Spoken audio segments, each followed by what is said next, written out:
Good morning, everybody. Wasn't last night an absolute blast? That was so much fun. I really had a great time. I can't wait till I can get good Wi-Fi so I can upload all those photos. Please go to my Facebook page and tag yourself and everybody else you possibly can.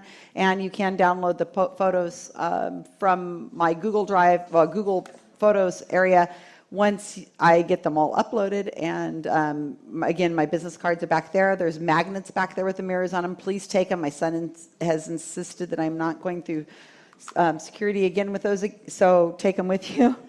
And other housekeeping I'm trying to think of. So today, you know how I told you a story yesterday, right? Okay, I told you I had lots of stories. One of my other passions is grief vampires. And these are psychics, people who say that they can communicate with the dead, because we all know we can all talk to the dead, right? It's just that they don't talk back. So grief vampires have been my passion for as long as I can remember, and I don't even know why, but I started with Sylvia Brown, and she has, anyway. So she's no longer a thing anymore, but I honed my chops on her. So I've really been interested in this in a very long time.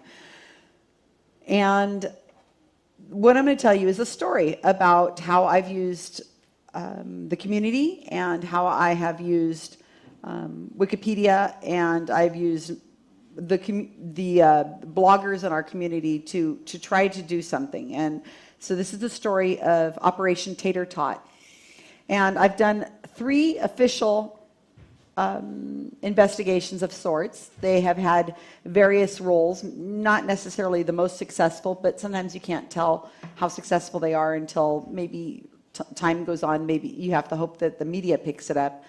And with the creative names that we have, I think that maybe they will get picked up. So I have included right here, I don't know if you want to take a picture of it, but Operation Bumblebee is the first one I did. It was a double-blind using Facebook, trying to catch a hot read for a psychic in the United States called Chip Coffey, who is, in my opinion, a abuser of children, because he had a show that was quite popular, however that is, called Psychic Kids, and it was really egregious. But anyway, so that was one I did in 2013, I believe. And then right after that, we did a smaller one that also was a double blind. This is really hard to do, and I'm really proud of us for thinking it through, how to do this. I had a team of people. This is all my idea, so if there's any lawsuits or anything that need to be filed, it's all my blame. But I can only do these with other people. And the second one was called Operation Ice Cream Cone. You can Google these along Operation Bumblebee. If you Google that, you're going to get I think it's a submarine something. So put Operation Bumblebee Gerbic, and then you'll find that I have written about that extensively, and Operation Ice Cream Cone, as well as Operation Tater Tot. There are at least 3 articles, or if not more, that are explain this in a lot more detail than I'm going to give you this morning. So if you're interested in this kind of thing, when you got some Wi-Fi and you're waiting somewhere, you might want to read through these things. So the first thing I'm going to do is I'm going to talk about, or you can take a picture of this slide too, but it's all what I'm going to talk about is this person whose name is Tyler Henry, and Tyler Henry is a no-named psychic. He is literally no one. He's 20 years old, and Hollywood was looking for a reality show with a psychic. So I don't know if they did a Craigslist or what they did, but they got this guy. They were looking for a Hollywood. It was going to be a show called Teen Hollywood or Teen Psychic or something, but he was 20. So they had to call him, older. So he's a Hollywood medium. And I found out about him in January of this 2016 because somebody on reading about my skeptic camp got in contact with me. Somebody who doesn't really use the internet, she doesn't use the YouTube, and she called me on the phone, believe it or not, and she says, I don't know, I keep seeing these promos for this guy Tyler Henry and on the E network, which is like a how do you say, it's just a junky kind of channel of E, like entertainment. but she says, they say he's the real deal. And I don't know much about that, but I see in the paper, because I had an article in the paper, it says you're a skeptic, and I kind of want to know what's going on with that. And I said, I'll look into it. So I did. I sat down and I wrote an article, watching one of his shows. And you guys are all familiar with the terms hot reading and cold reading, I hope. Okay, hot reading means you have information of some sort, and cold reading means that it's just you're playing the averages, throwing things out, and so on. So I'm going to assume you guys already have all this, because it'll take too much time for me to explain how all psychics do this, and I can explain in detail when I sit down and talk to you. So I write for Skeptical Inquirer, sometimes in the magazine, but more often than not, I'm actually in the online version. So I like to be in the online version, because what I write goes up. I can write a long thing, whereas the print, you have to wait like 3 months, and the online thing, I can put links and stuff like that so people can link to it. So I wrote this article, and don't be reading it right in front of me now.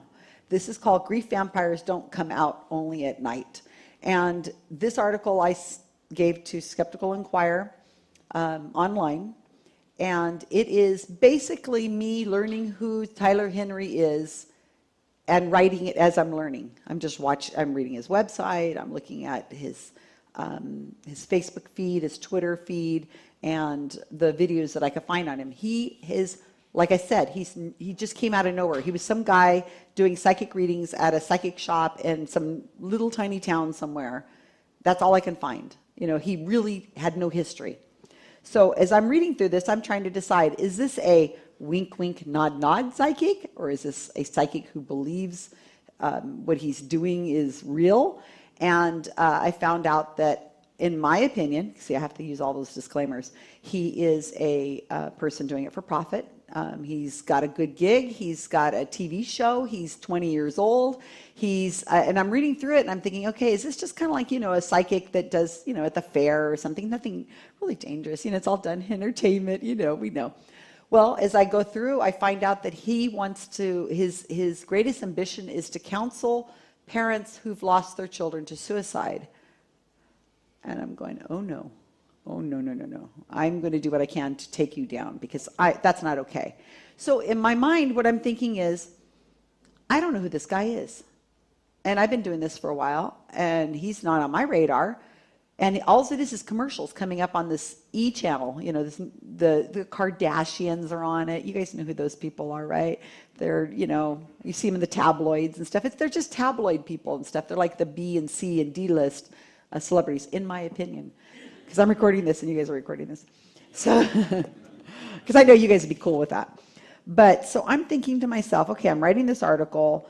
He is not what I would call somebody that I think really should be let loose on society, because he's, I find it dangerous, talking to people's children and saying that, or any of that. I find that just dangerous. So I got all the way through the article. I wrote it. I said, I'm going to send this off to Skeptical Inquirer. And then I started thinking, well, how can I just kind of maximize this and make this into something bigger? And I thought, well, if I don't know who he is, then nobody probably knows who he is.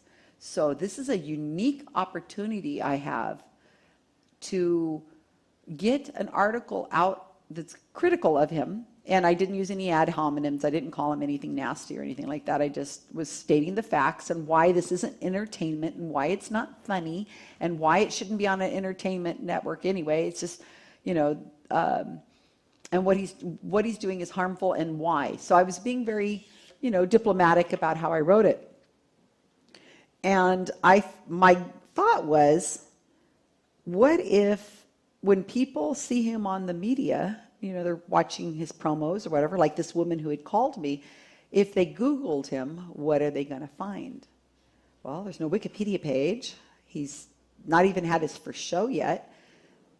They just started announcing it like a week later. I thought, well, how can I get this article that I just wrote to move up in the Google rankings, so that when people Google Tyler Henry, or they Google Hollywood medium or psychic Tyler Henry, what are they going to see?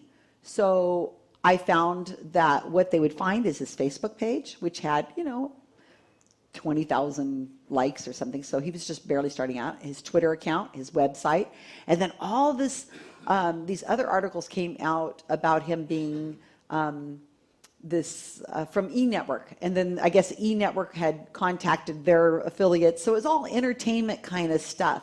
So it was like, oh, he's young and he's gay and he's adorable. Isn't he the sweetest thing? It's just, puppies and kittens and rainbows. And, oh, it's so cool. He's just the cutest little thing, Look at his smile and everything. Anyway, so that's all I could find. So I thought, I'm going to write this critical article. I'm going to put it up on Skeptical Inquirer online so that it can be accessed, so it'll move up in the Google rankings, not something print. But how can I make it go up higher? So I contacted a friend of mine named Tim Farley. You may or may not know who he is, but he's part of the inspiration for me starting. I see a few nods. Yes, Tim, they know you. Yeah. The whole audience, they're all raising their hands. Yeah. So he has a website called What's the Harm? And he's kind of a tech guy. And so I said, Tim, what should I do? He says, well, there's people write books on how to get your thing moved up in the Google rankings. But the best thing you can do is if you can get other people to write articles and then include a URL to the article that you want to move up. And so those hits will help move it up. And I said, awesome. That's something I can do. Let me pull in some favors. So enter the We Got Your Wiki Back project. So what I did is I contacted everybody I could think of in the skeptical world who knew about vampire, skeptic, the psychics and stuff like that, who I knew were on the same path as I was on mentally and who had popular blogs, because I needed them to write an article and then have them linked to my article, and then we needed to flood Google by using social media as much as we possibly could, Facebook, Twitter, everything we could think of to get the articles out. And I only had maybe a week because he was going to appear on Dr. Phil. You know who Dr. Phil is? Ooh, the bane. He's one of the biggest skeptics, would you believe it or not? So here he is. He's posting, look at that smile. I mean, isn't he the cutest? Don't you want to just go for his little cheek? But, did I hit something, John? I hit something. Is my audio okay still? Because I hit something. He knows, whatever. So he's posting that this is going to be on he's going to be on Dr. Phil. This is January 12th. See? I don't know if you can see it from there. So things are starting to get hot and heavy. I'm going, God, if he hits Dr. Phil and I don't have some kind of article out, this is not going to work, because that's the day really when the people are going to go, who's this psychic? Who's this new psychic? Isn't he cute? And I need them to be able to hit something. So I wrote to all these people and I said, I'm going to do this, and will you help me? And they said, I'll try to, I'll see if I can get something out. These are busy people. So I said, all right, I'm giving you a heads up that my article with Skeptical Inquirer has not published yet. When it publishes, then I'm going to give you the URL, because it has to go into their article, right? You guys following me okay? So then here comes, I called in all these favors, and every one of the people that I asked, except for one, responded. And they were awesome. And this is Jerry Coyne, who writes Evolution, Why Evolution is True. He is writes environmental, he's a biologist, environmental biologist, whatever, you know what it is. But anyway, he's an awesome guy. We rewrote his Wikipedia page, really neat guy. This is Neurologica, Steve Novella. Oh my gosh, he just sat down and wrote like pages on this Tyler Henry, and they all went into, not only did they didn't just write an article, they went into detail, and they were doing research, and they found out things that I hadn't found out. Stephen Novella, a Neurologica, very popular blog. Doubtful News, this is Sharon Hill's site, and she just came out with a podcast, also Doubtful News, and she wrote an article for me as well. And then down here, Science Blogs, this is David Gorski, Orac, one of the other people that we mentioned yesterday. He wrote an article. He says, I do not have time to do this, absolutely don't. But then, all of a sudden, here comes this article. I'm like, yay! All mentioning my article. Friendly Atheist, him at Meta. If you don't follow him, he's another awesome person. And then Skeptoid, a very, very good friend of mine, Brian Dunning.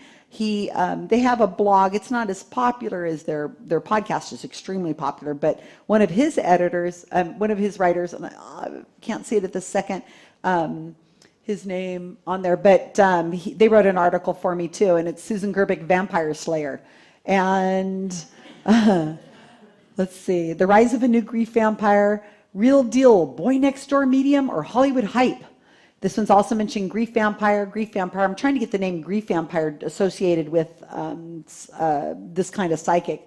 And down here on the other side, this is somebody I didn't ask for, but he saw what we were doing and posting on Facebook, so he got involved. Great Plains Skeptic, and he wrote an article. And then on this side, this is not the Huffington Post.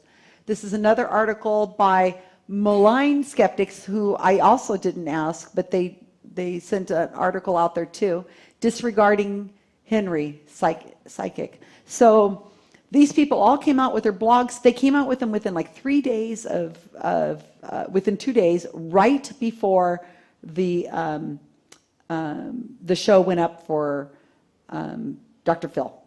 And then the next day or 2 days later, his show premiered on E! Network.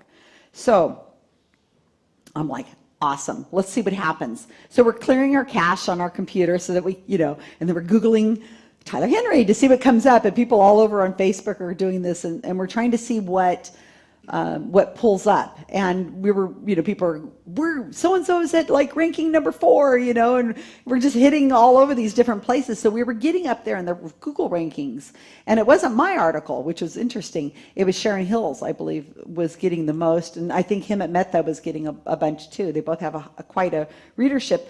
But, in the articles, and what we were trying to do is tell people, share this like crazy so that we can get it somewhere. We're hoping the media would get interested too, because, that's the way it is. So the story of Tyler Henry, you can read about that later. I'm going to continue with my story of what we did. So I thought, should I write a Wikipedia page for this person?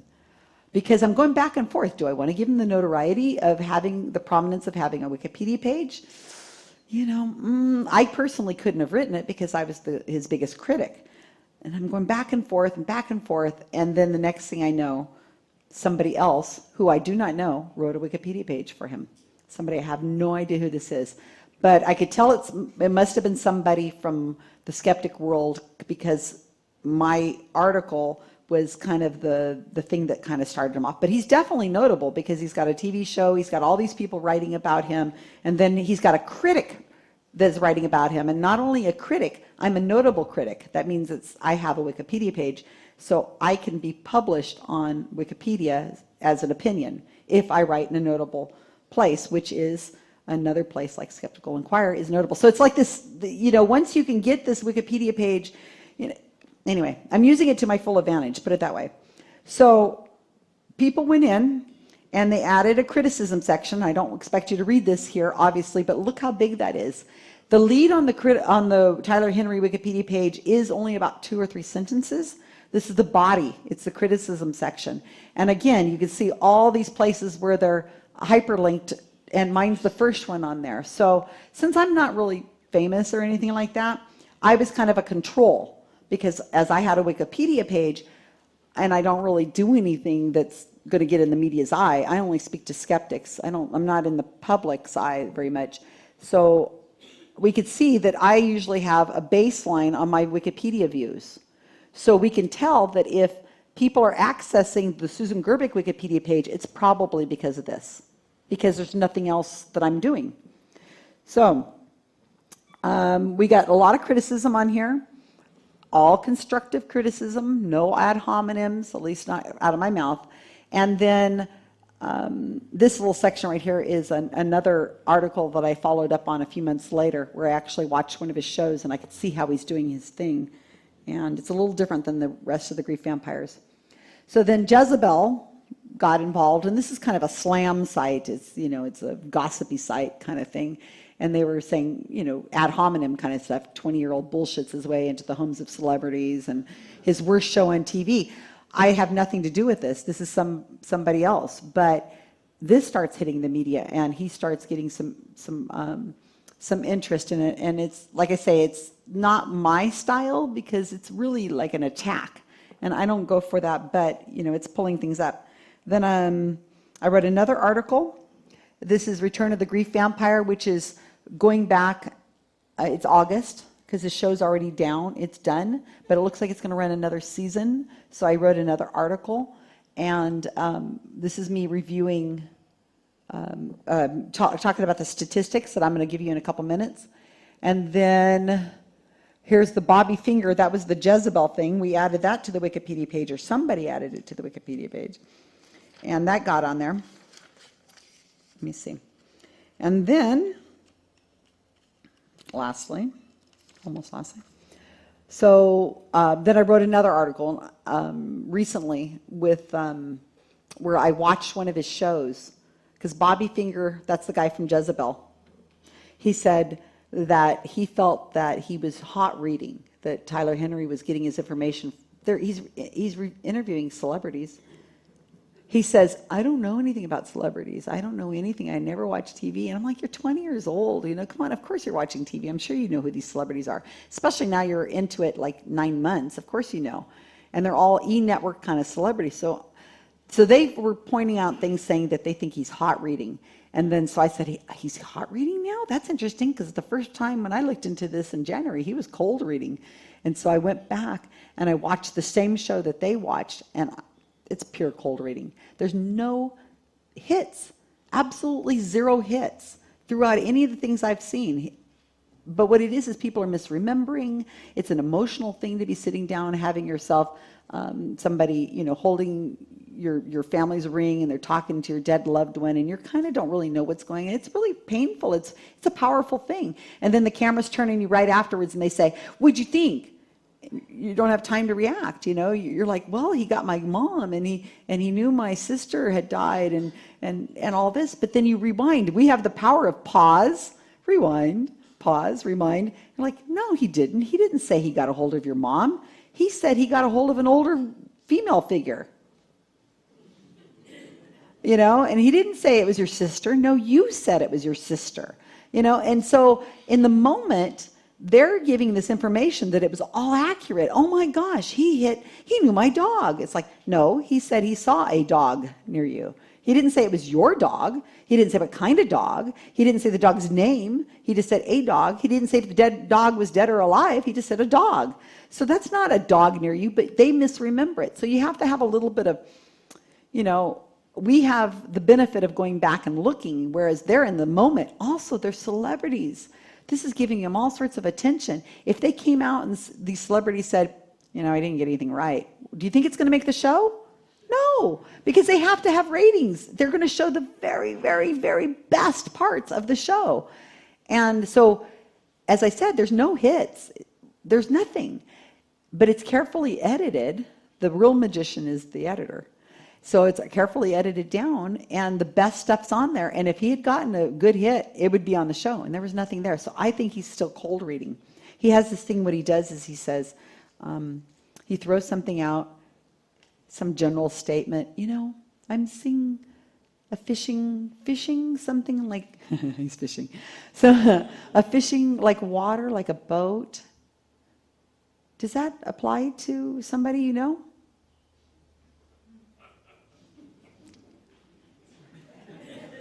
And there's this awkward silence, and we're humans. We want the person to succeed. You know, we want this to go well.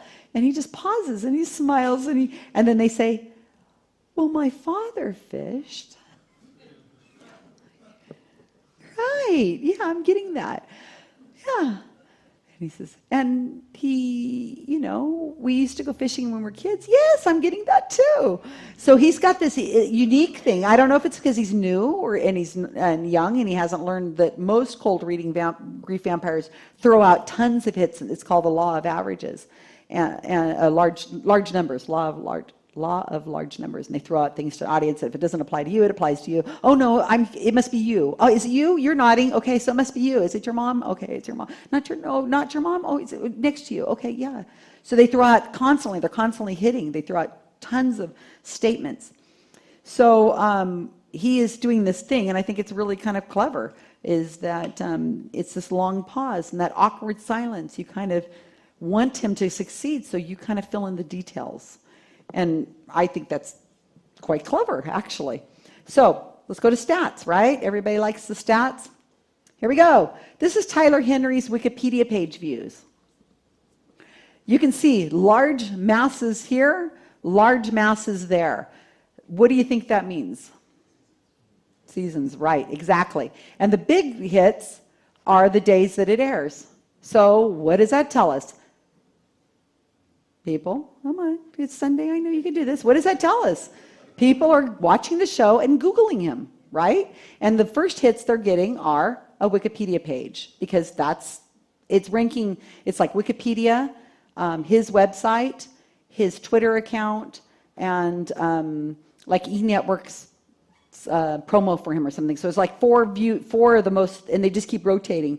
And the articles I wrote and other people wrote are probably like on page 3 or 4. Sometimes they appear on page 1, but like maybe number 8 or something like that. So somebody would have to really go down to look at them. So the best place people are going to get the information is Wikipedia, not necessarily even the most popular blogs that we write in our community, which are important, but they're not that's not getting beyond the choir enough. And I think this is going to show that. So this is Tyler Henry. It's a Wikipedia page. These are huge numbers. This is 14,000. So he's got a lot of people looking at it. I made this slide in October, but as to date, his Wikipedia page has had 700,000 views. Okay, that's a lot, but it is not enough for somebody who really is speaking to the dead. Do you think that if you're communicating with the dead, 700,000? I mean, you would have 700,000 a day.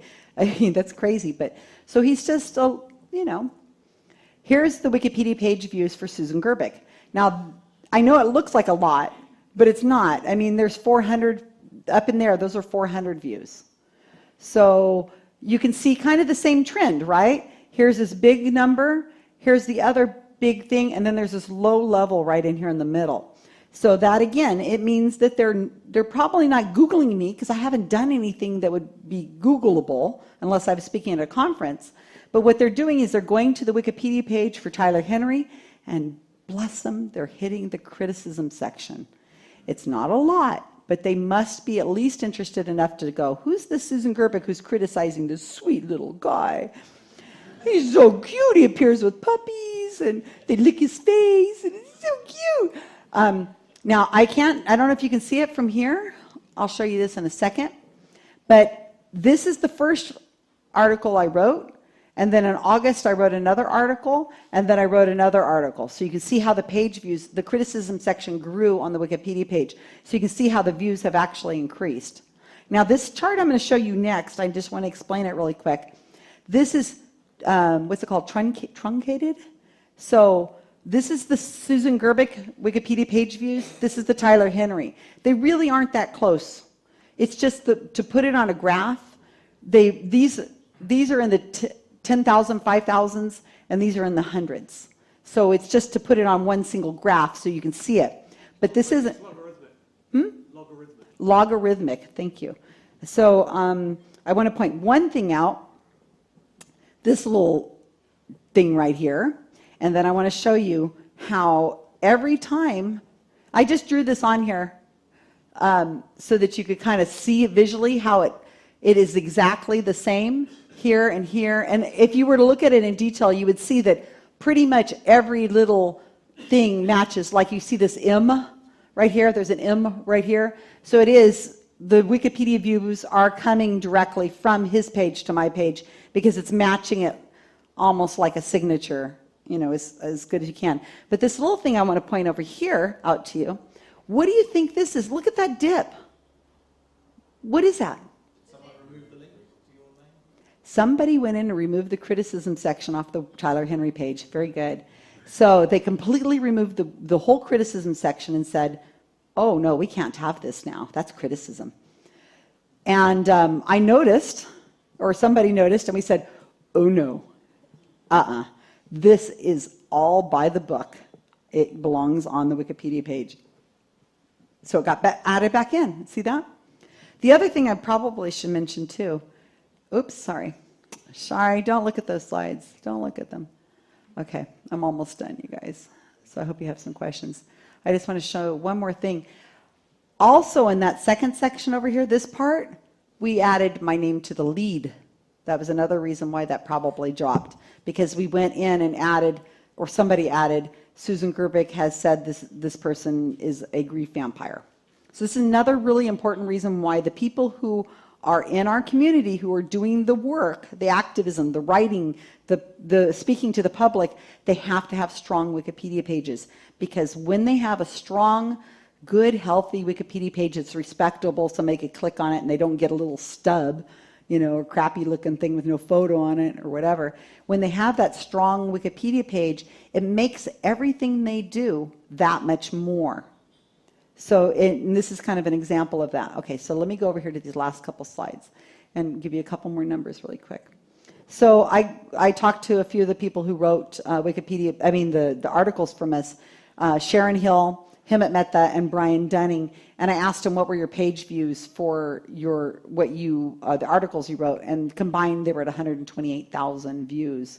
So they were getting views. I don't think that's skeptics, to be honest with you. Even if you divided that by 3, I think it is reaching outside the choir to some extent. So somebody's reading these articles, whether they're looking at the Wikipedia page and then they're looking at the citations and reading them. But that's not as much as a Wikipedia page could do. Because remember, you got to divide that by 3, pretty much. These are 3 people's numbers. But Tyler Henry's one Wikipedia page has already hit 700 and something thousand, and the articles we wrote maybe are hitting 40,000, 50,000 views. So the power, again, is really on the Wikipedia page. And then I thought this is kind of fun. I'm throwing this in here. This is the history section. Everybody can see the history section of a Wikipedia page. It's just, you hit history. It's a tab at the top. It says history. You hit that. And this is what the person wrote who removed the criticism section. He says, this is criticism from a non-accredited critic who simply uses Wikipedia as a weapon, so I removed it.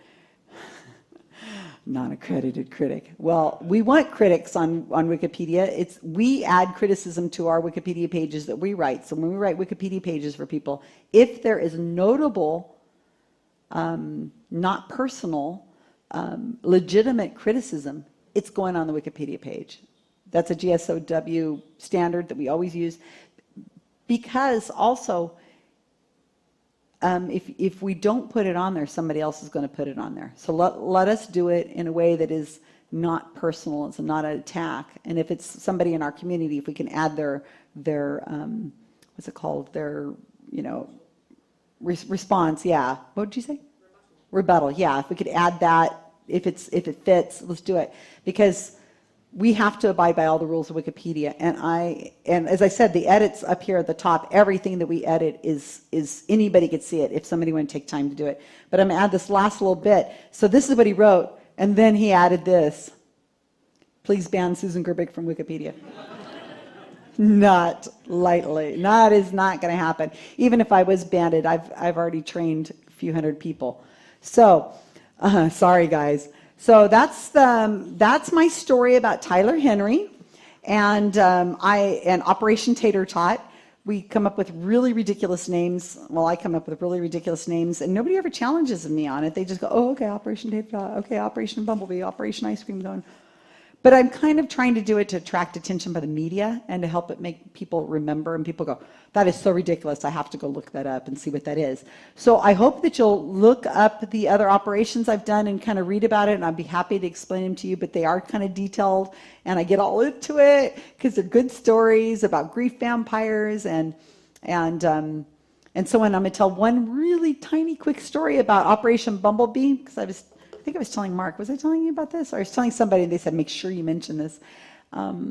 What the harm is, with Operation Bumblebee, we were trying to force a hot read using Facebook. And we used double blinds so that the people who attended his conference, his show, didn't know what was on the the Facebook pages. So I put out a call on Facebook. I said, I'm going to do a psychic thing. I need money, and I need a lot of it. And within 24 hours, I'd raised almost $2,000, and I was able to pay for, I think there was 10 of us, something like that, to go to his shows, one in LA and one in San Jose, which is more where I'm at. And we were able to sit in the front rows like you guys, Because if skeptics go to events, they sit way back there. They want to pay $25. So we were paying $160, and we got a lanyard like you guys have, and that included a photo with the psychic. And I'll show you the picture. It's beautiful. And I went just totally out there with bright colors and all these things. So there was 3 of us that attended as sitting in the second row, because the first row is for his truest fans, the people who he's already read for. And so he's able to pull up stuff and say, hey, and it's like, they're like, oh, yes, Chip, yes, yes. And it's like, well, you read, you know him. So it's not that hard to get it out of there. So that we're like in the second row, and anyway, you'll read about it. But there was 3 of us, it was like you 3. And we're sitting there crying with our Kleenex and talking and holding pictures of our children that are dead that weren't there. And Sterling I had his photo, and he's in the back of the room. And I'm, my baby, and oh my God, Matthew, oh gee. Anyway, so it was great. So he called on us because we were colorful. And he called on us one after another. And then there was a woman maybe 2 seats back, right where you are. And she called it right behind Loretta. And so he said, I'm going to come to you later. It was a young woman. She was like 25. And he called on us. And we were supposed to stay to get our picture taken. And then we were going to have a break. And then we were going to come back. And he was going to show a ghost hunting thing with the dowsing rods like Richard has, And then they have like a receiver that has the batteries are loose in it. So if you shake it like this and the lights flicker a little bit, it's just a coat, it's like, duh. But they're all the audience like, oh, Chip, that's amazing. So, so we were supposed to stay for the ghost hunting part. And we're sitting here like you 3. And I bend down like this under the chair so and they all bend down. And we're all like, I am not staying any longer. I think I'm going to throw up. And they're like, oh, Chip, you're awesome. So we could not expose him because obviously that wasn't going to work. Besides, we couldn't expose him or do anything of the sort at that time because we didn't know what was on the Facebook pages. So we didn't know if he'd hot read us because we weren't privy to what was on those Facebook pages. Like I said, you have to read it. So the woman that's back, like where you are, right there, right behind her, hi. So he said, I'm going to get to you. And he gets to her and she starts bawling. And he says, okay, so I'm going to tell you this. This is going to really piss you off. So he tells her, are you here because you lost someone close to you? I'm getting a young man. She's bawling and hanging on to her mom next to her. And she says, my fiance. Oh, yes, it is. Yeah. And he's died from suicide, illness, or accident. And we're thinking, what's left? Murder, I guess, what else is left, So she's like, yes, he was killed in a car accident.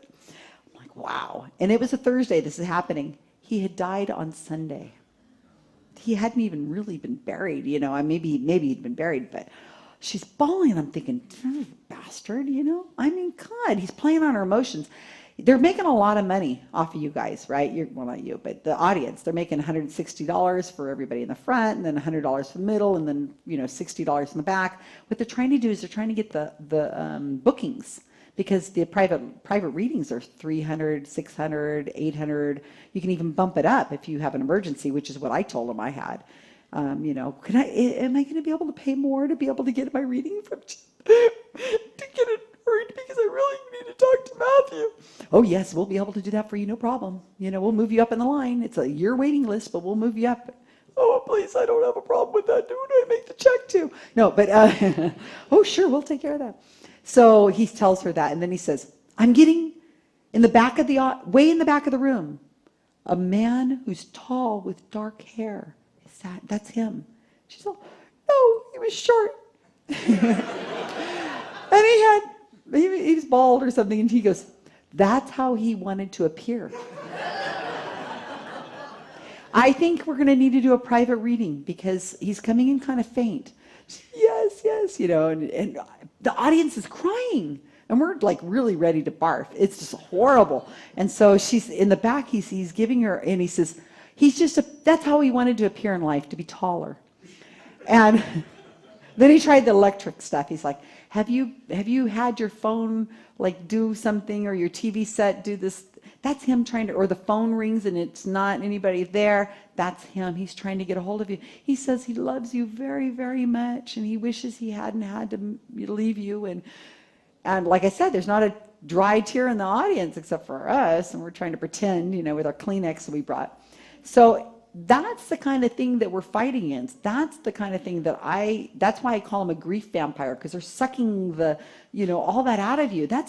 You're messing with her memory. That ain't right. Especially he just died, and she's 20 something years old, and what the heck are you doing here? And this is going to follow her the rest of her life, and she's going to be this, how is she going to have he says she's watching over you. He sees you all the time. How is she going to have relationships with other men in the future? I mean, seriously. It just boggles my mind. He's effing up with her life. I keep pointing to you, I'm sorry.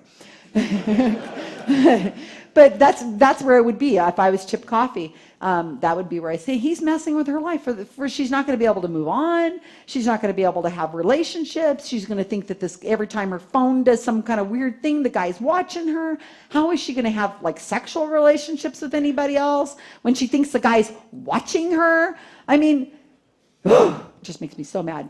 So I have a few minutes, and like I said, I will be happy to give you details, but is there any questions?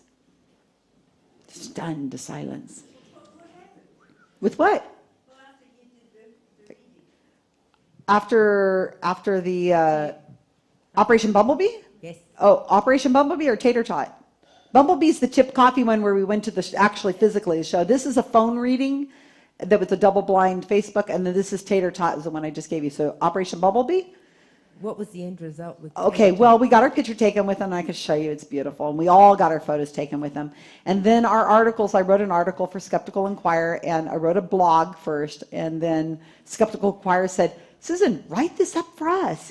So I rewrote it, and it went out into the media, as best it can. And we tried to we had this reporter who was interested if we could have caught him in a hot read. He writes for the New York Times. And he was interested in doing an expose on it. But we couldn't catch him in a hot read. We didn't catch him. He's a cold reader, just like I'm doing right now. But we did get a hot read of sorts, but I didn't have it on mic. And what it was is I had gone up to his manager during the break, and I had said what I said about being able to be moved up in the list if he could reach out to my dead child. Matthew, who was 3 when he died, I was giving as much information as I could. And I said, will he be able to reach Matthew? Because he couldn't communicate. He wasn't talking that much. And he says, oh, I've seen him reach stillborn babies. Really? Then he'll be able to reach my Matthew.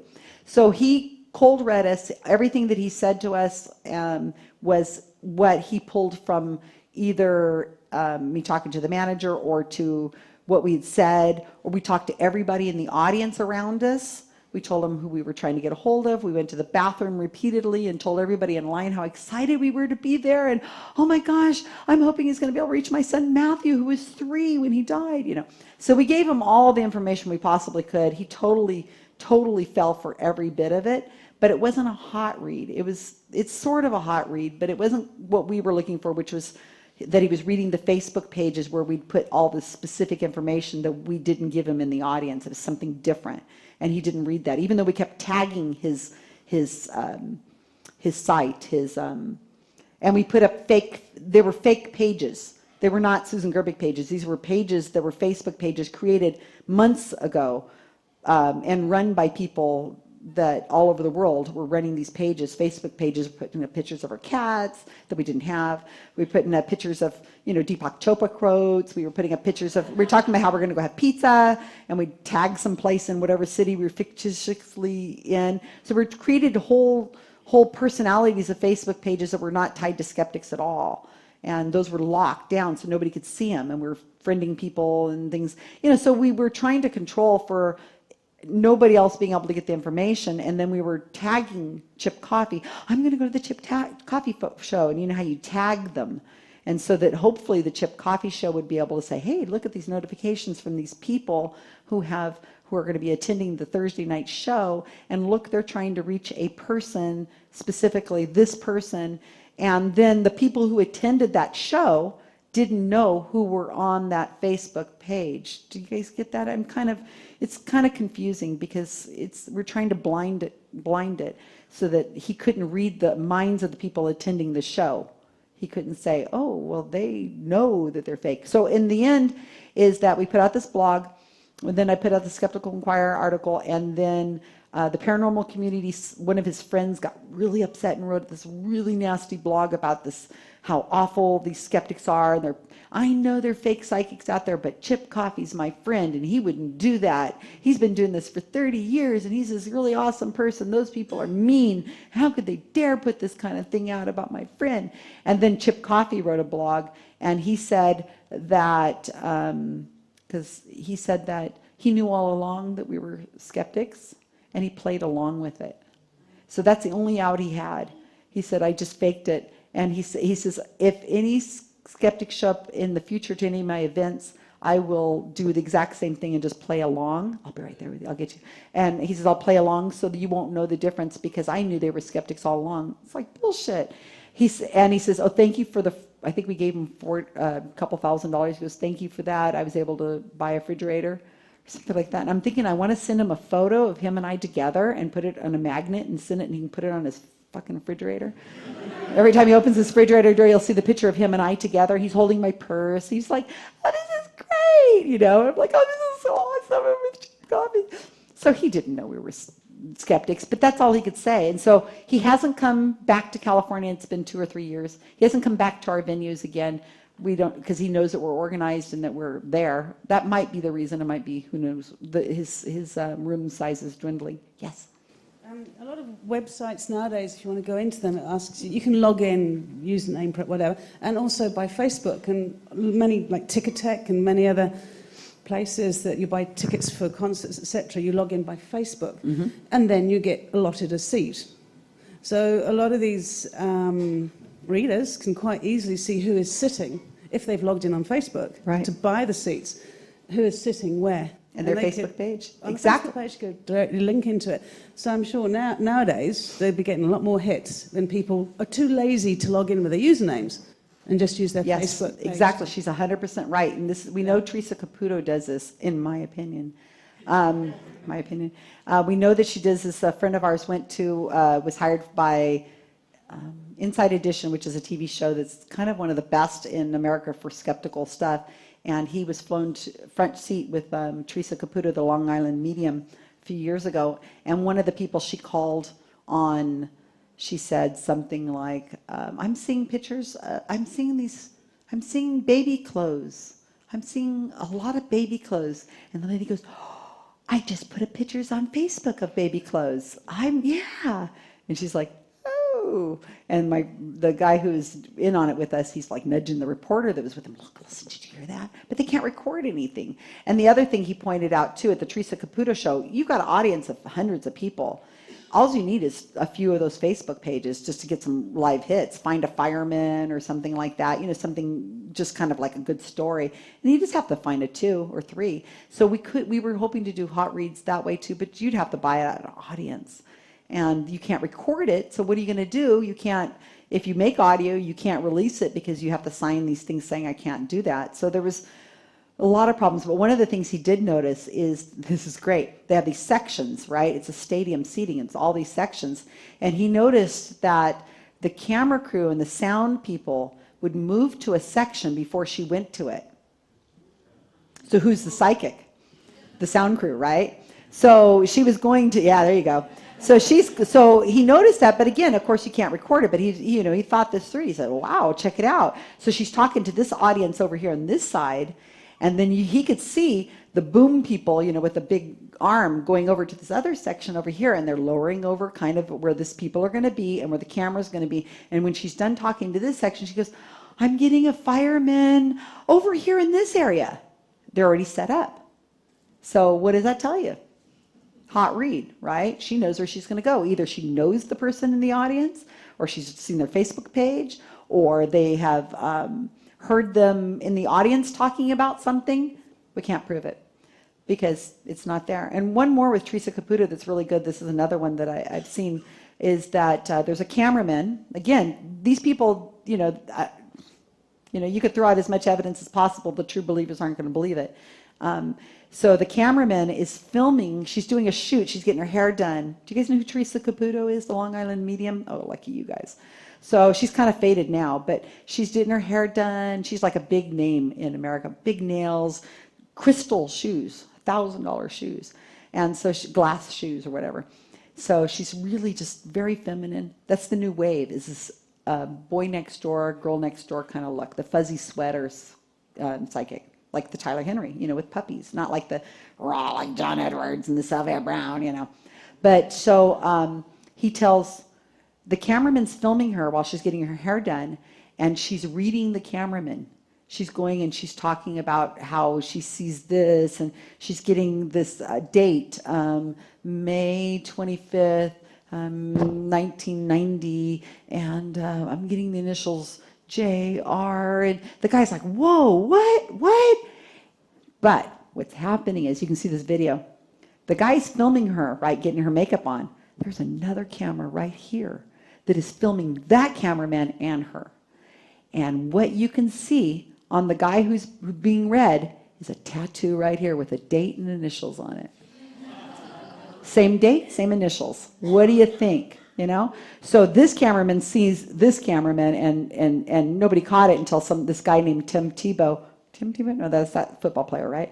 Some other guy who's really into Teresa Caputo, who's been doing a lot. He did a video on showing that she's hot reading him, but you can't prove it, because how do you prove that she didn't just? It's more likely that she saw the tattoo, but you can't prove it because the guy is, he's thinking of that date, and that it is an important person to him, right? So unless you want to put on a fake tattoo and with made up, and you don't even see it, like you don't know what it says, like maybe over on a shoulder you can't see it, and you put a fake tattoo with a fake date. Oh, that's a good one. Who wants to take it on? Get a tattoo, put it on your shoulder, wear a halter top. This is R.I.P., mom or whatever, and put a date and stuff. Matthew, who died at 3, or no, I don't know, something like that. And then you go to a show, and then you're like, oh, la, la, la, la, la, doing your thing, and you don't know what's written on your back. And then, so he can't read your mind. And then they read you. I guess somebody would say, somebody told you, how do you do it? So any other questions? I guess, because we're going to move on. We have another awesome lecture. Oh, yes, go ahead. What would you have done if he'd spotted you in the audience and say, oh, this is the skeptic who's been writing about me and whatever? Well, I hadn't written about him at that point. So we had been, well, I hadn't, but somebody else in our group who didn't attend had been thrown out of one of his shows for making a stink. He was handing out cold reading things in the audience, and they threw him out. So if they had done it, I guess I would have just politely walked out. Because what are you going to do? You can't go after the believers. Okay, that's it. Ta-da!